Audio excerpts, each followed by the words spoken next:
It's the Get Published radio show. And here's your host, Gerald Everett Jones, the guy who has the answers because, well, he's made all the mistakes himself. On today's show, our topic is spirituality and metaphysics. I doubt if we're going to be able to answer any profound philosophical questions, but we're going to at least survey the kinds of books you'll find in this section of the bookstore. Or in an occult bookstore, or online for books that maybe you won't find in a normal bookstore. Well, if those books have been banned for various reasons, you can bet there'll be some bookstores in some parts of the country that will say they've never heard of them. Okay, well, we want to put ourselves in the place of an author who aspires to make a contribution to this field, and perhaps to help some of them avoid pitfalls. So rather than invite other authors, we're going to hear from an insightful reader. Denis Hutchison is proprietor of Afterglow of Sedona, Arizona, and he's a certified therapist, and his practice includes spiritual counseling. And he's a reader of a wide range of spiritual and metaphysical books. So, Denis, welcome to Get Published. Well, thank you. Glad to be with you. So, Denis, how did you get into this field, and what exactly does your practice involve? Years ago now, I retired from teaching, and at that time I'd already been dabbling with Reiki healing energy for 3 or 4 years before that. So that was back in the late 1980s. Once I got really hooked into the concept of figuring out what energy does for people and how healing transpires, how it happens, I decided to pursue it even further, and I went to massage therapy school in Michigan. And after that, my wife and I both moved to Sedona, Arizona, where we have been for the last, 22 years now. And we've been doing not only Reiki healing, but because I went to massage therapy school, I can do hands-on.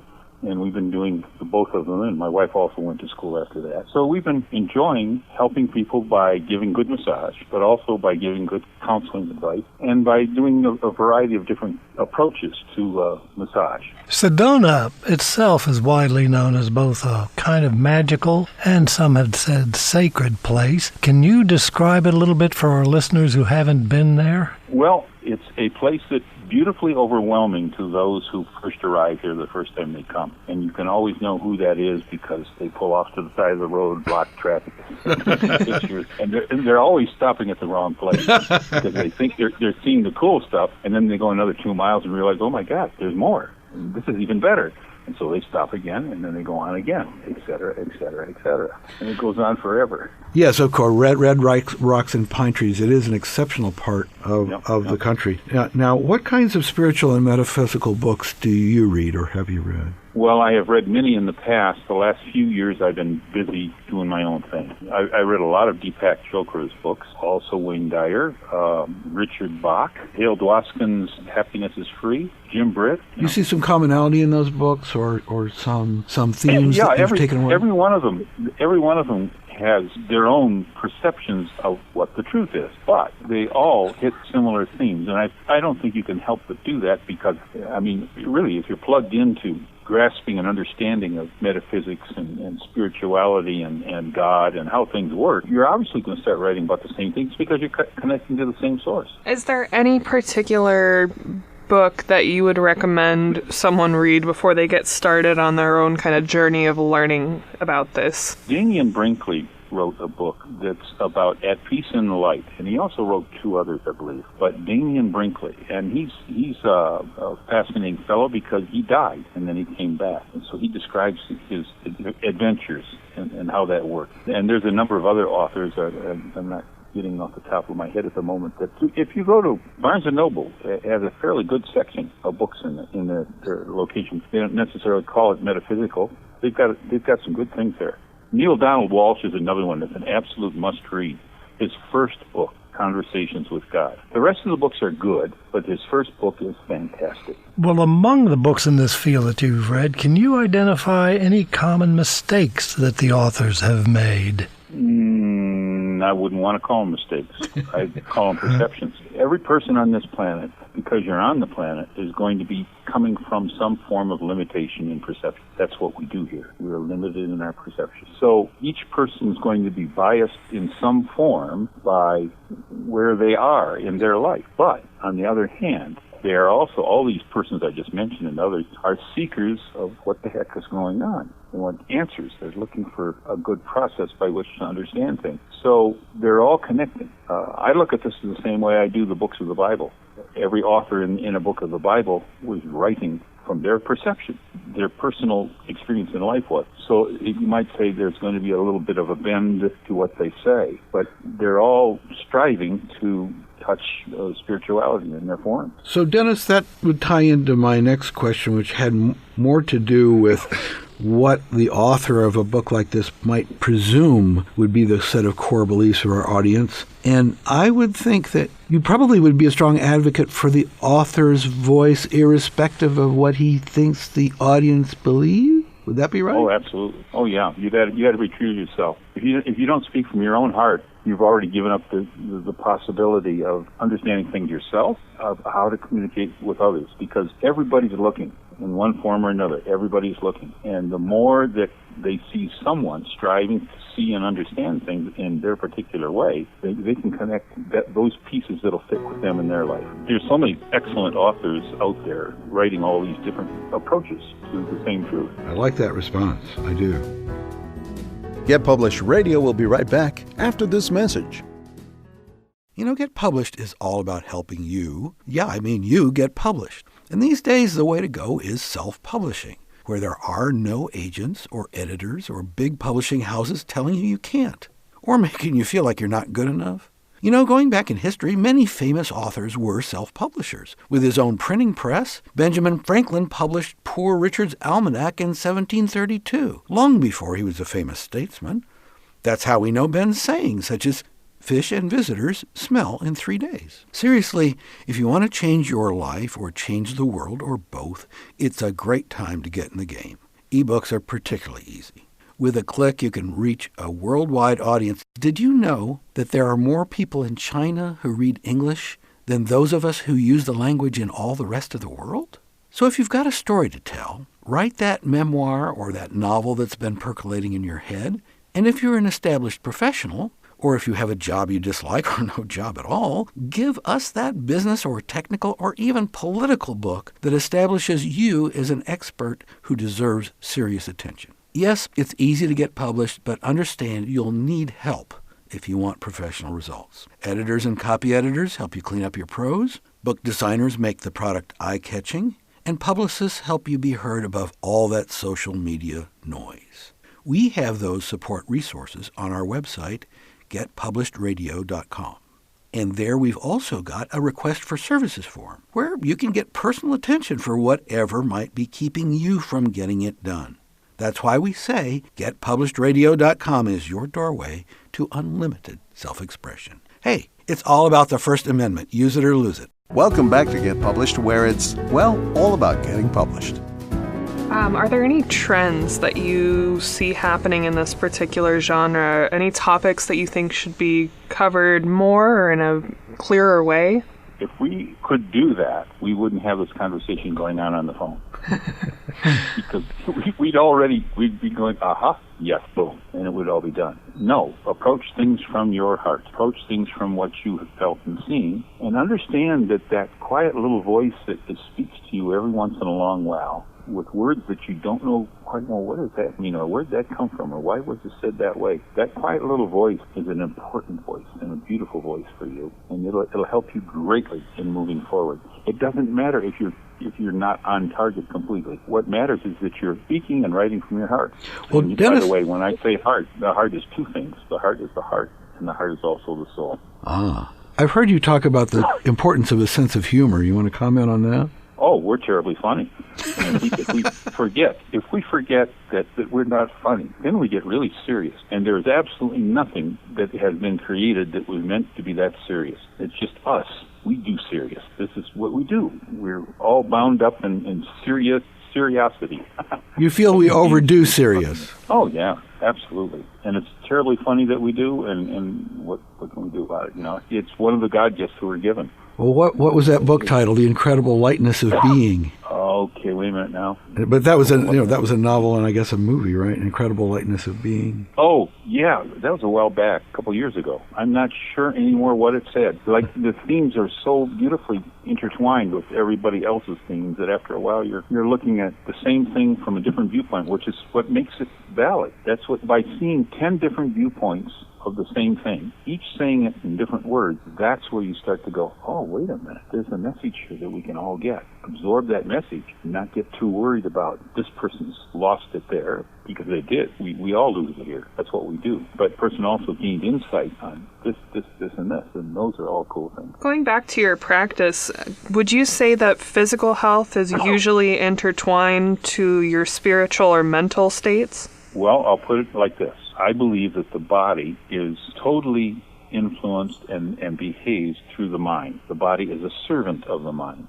So whatever the mind is thinking or worrying about or angry about or happy about or blissful about, that's where the body is going to go. Now, if a person has cancer and is painful and they're also thinking blissful thought, they're still going to have some pain, but they're going to have a lot different pain and a lot less focus on that pain than someone who's feeling and thinking miserably. And then the body follows. The body always follows the mind. So wherever the mind's thinking and going, the body is following. And so you're thinking how horrible everything is and how bad things are and so forth. Then your body's going to go, oh, okay, that's what I'm supposed to do. I'm supposed to be all sludgy and unhappy and wrapped up in misery. And we can do misery so well because we're given free will, so we can go crazy. Do you think faith and curiosity are mutually exclusive? I would hope not, because I'm always curious and always looking for more. I'm kind of meaning sort of, say, scientific curiosity. There seems to be a lot of scientific beliefs that go up against faith that has caused a lot of... Actually,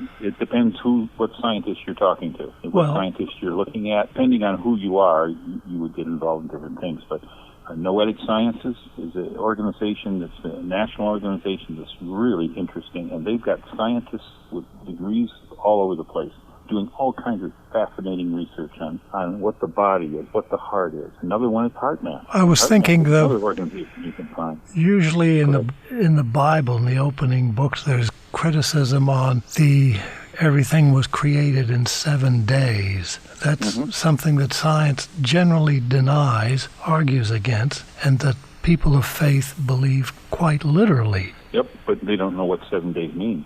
That's exactly what I was... the point our solar system, or 7 days of the universe. Plus we're talking about the universal existence in 7 days, that could be 10 million years or 100 million years.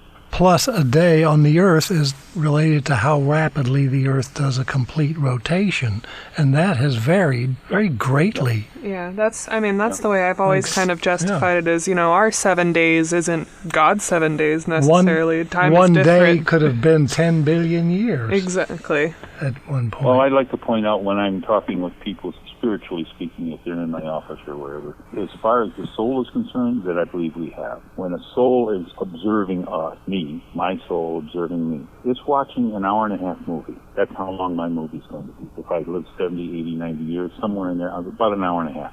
To the soul, that's how long a life is going to look like, about an hour and a half. So it's not in the same hurry we might be. It's got a much longer perspective on what's going on. That's a really interesting way to look at it. I like that. Well, I know, Dennis, that you'd commented that the duration of, let's say, pain and suffering, and tying back to what you were saying about how humans make drama, yes, as vicious or as unfair or as catastrophic as we might think events might be, then again, it is, from this soul standpoint, the wink of an eye in this movie that's going to go on to the next scene. Right, and it's also a learning experience for the soul. The soul is always gathering more and learning more. That's what maturity is all about. And we have our own desire for our own maturity. Soul's at a whole other level of maturation and growing. Wow, Dennis, tell us, how can our listeners get in touch with you, especially if they're going to cruise through Sedona? They can glow-now.com, glow-now.com. Be one way to find us. They can call us on the phone. Is it okay to give my phone number? Yes, absolutely. Okay, 928-284-1703. 928-284-1703. I always enjoy phone calls from people, and we have great sessions, bring a lot of meaning to people's lives. And please remember something, I would like to make this point. If we did not have grief, sorrow, anger, pain, there would be no music, there would be no art. Incredible. Thank you, Dennis. Get Published Radio will be right back after this message.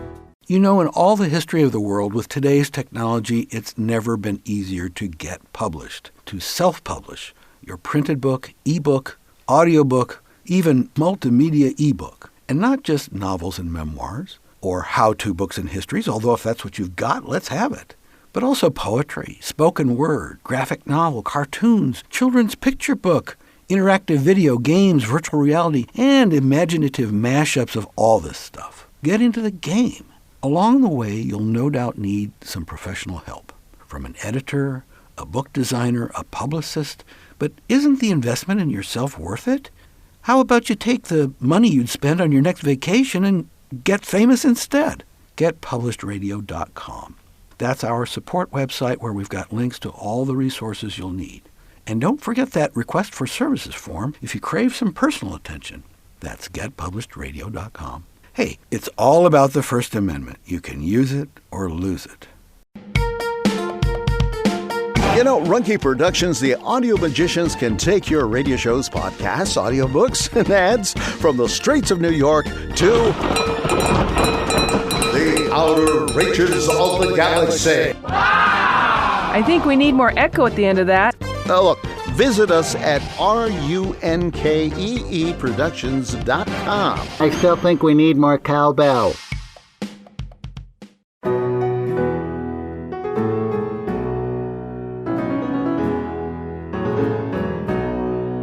Welcome back to Get Published, where it's, well, all about getting published. Tom, you have that bah humbug look. You know, what's up with that? Well, I have spiritual questions. That's the only way that I can put it. Don't we all? I do believe in a higher power, and I do believe in spiritual effects. I cannot nail it down to any particular religion. That's one problem that I've always had that. Well, that may not be a problem.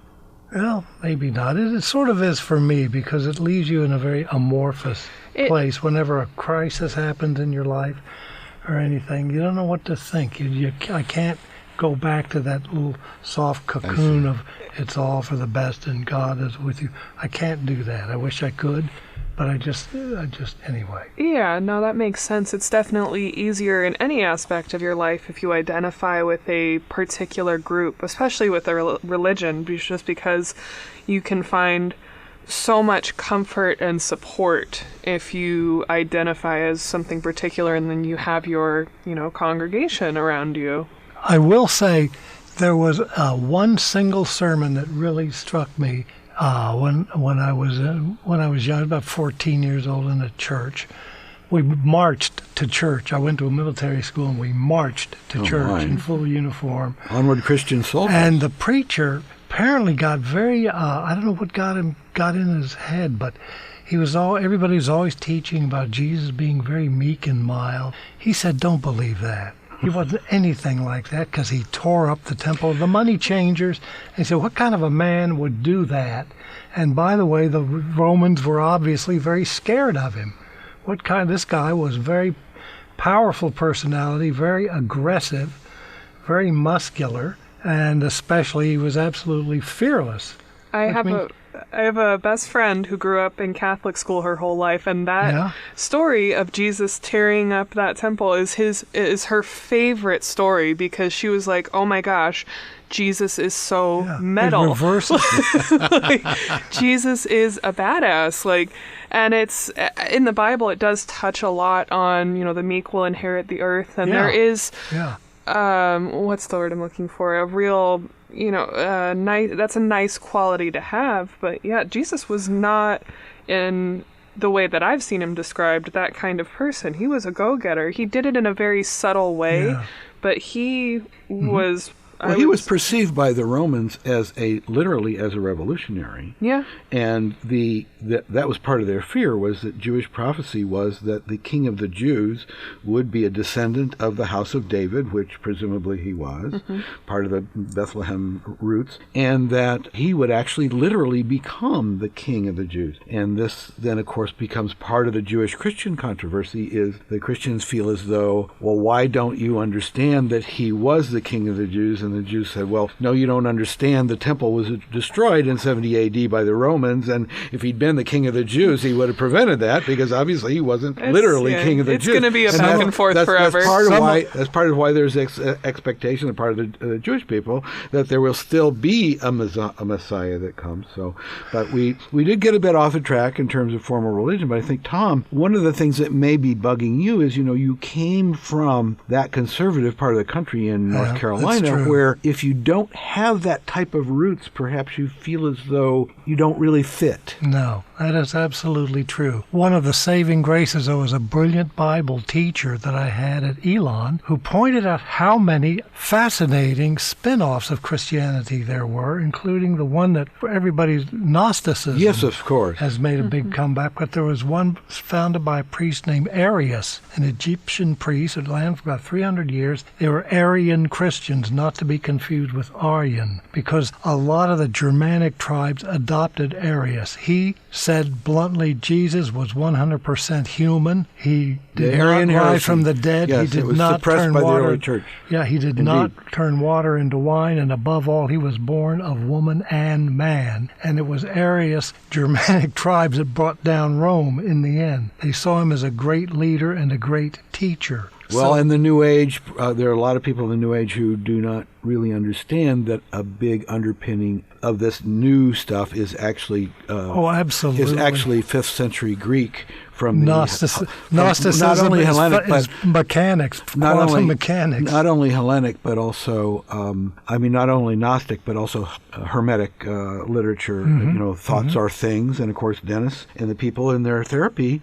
Thoughts are things. He talked about body being the mirror image of mental states. Yeah, and that manifestation. This Marianne Williamson, thoughts are things. That's been repeated over and over again. So a lot of this stuff, it kind of, I think Denis has got something when he's saying we all see a piece of something that's bigger. And then, of course, the message of all of us being part of the same consciousness. The scientists, the brain scientists today are often thinking that one of the theories is we participate in consciousness. It's a property of the universe. It's not something that arises in our heads. We are basically television receivers for this great thing that is the universe. So with that simple thought, we will leave you until next week. And that's our show. Get Published is all about self-publishing and self-expression, and that getting published and the ease of getting published these days is really all about exercising the First Amendment in this free society of ours. What we need these days are more ideas. Even though we're deluged with information, we need more good ideas. And we need debate about those ideas. Book-length debate, not just snippets that are posted on social media, not just selfies and cute pictures of your pets, the things that you really think. And remember, because in self-publishing there are no gatekeepers out there, that is the good news and that is the bad news. So hire some good help. Perhaps you found that here. You may find it on the website, whatever you're looking for, whether it's an editor or a book designer or somebody help you promote. But hire good help, get good advice, and by all means, please get published. The Get Published radio show with Gerald Everett Jones is produced by Runkey Productions. Our producer is Lori Marple, and your announcer is Bill Navarro. Music by Jason Shaw. You'll find links to support services on our website, getpublishеdradio.com. So whether you're an author, a publisher, or a self-promoter, get help at getpublishedradio.com. And thanks for listening.